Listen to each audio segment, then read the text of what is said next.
शेर के चचा और उनके बेटे पूरी प्लानिंग के तहत शेर को मेंटल हॉस्पिटल में मुंतकिल करवा देते हैं और वहां पर कहा जाता है कि शेर का ट्रीटमेंट किया जाएगा और इसका इलाज करना नहायत ज़रूरी है। शेर का चचा वहां पर ऐसे अच्छा बनता है जैसे कि वो कितना ख्याल रखता हो शेर का। हालांकि वो एक डॉक्टर उसको तो खरीद देता है और उसी डॉक्टर के जरिए शेर को गलत इंजेक्शंस लगाए जाते हैं, जिसकी वजह से इसकी मेंटल हेल्थ मजीद खराब हो जाए। शेर को आए दिन इंजेक्शन लगाए जाते हैं और शेर की हालत बिगड़ती जाती है।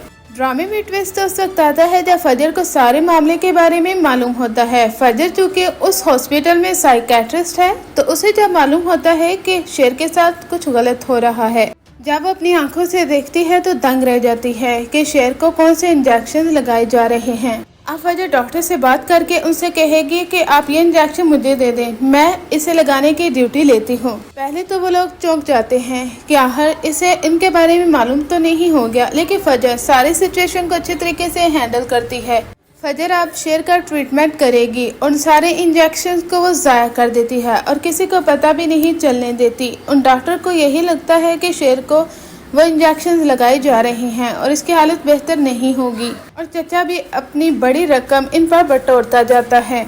एक बार तो शेर फजर को गले से पकड़ लेता है और उसे कहता है कि तुम मेरे दुश्मन हो, तुम मुझे मारना चाहती हो, आखिर चाहती क्या हो तुम लोग मेरे दुश्मन हो सब के सब। फजर काफी ज्यादा अपसेट होती है। वो कहती है कि शेर, जिस तरह तुमने मेरी जान बचाई थी ना फहद के हाथों, उसी तरीके से ही अब उस एहसान को लुटाने का वक्त आ चुका है। मैं सिर्फ और सिर्फ तुम्हारी मदद कर रही हूँ। मैं जानती हूँ कि कोई शख्स कैसे किसी के साथ ऐसा कर सकता है। तुम बेकसूर हो और तुम्हें जानबूझकर यहाँ पर एडमिट करवा दिया गया है ताकि तुम्हारी मेंटल हेल्थ खराब हो जाए और तुम अच्छे तरीके से जानते हो कि ये सब कुछ कौन कर रहा है। अब शेर को यकीन आ जाता है कि फजर उसकी दुश्मन नहीं है बल्कि उसका ख्याल रख रही है और वो उसे प्रोटेक्ट करना चाहती है।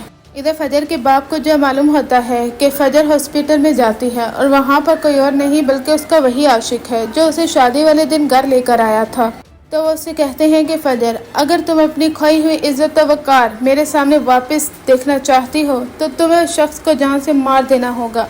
फजर कहती है कि ठीक है बाबा, आप जैसा चाहते हैं वैसा ही होगा। अगर आप लोगों के सामने मेरी इज्जत और वकार तब वापस आएगी जब मैं उस लड़के को जान से मार डालूंगी तो ठीक है, मैं उसे जान से मार डालने के लिए तैयार हूँ। ये सिर्फ और सिर्फ फजर इसलिए कहती है ताकि शेर उसकी प्रोटेक्शन हो सके और कोई भी उसे नुकसान ना पहुंचाए। हालांकि फजर उसे मारने के बारे में सोच भी नहीं सकती। ड्रामा सीरीज शेर के अगली एपिसोड तो और ज्यादा धमाकेदार होने वाली है। आपको ये ड्रामा कैसा लग रहा है कमेंट सेक्शन में जरूर बताइएगा। ये सब कुछ आप आने वाली एपिसोड्स में देखेंगे।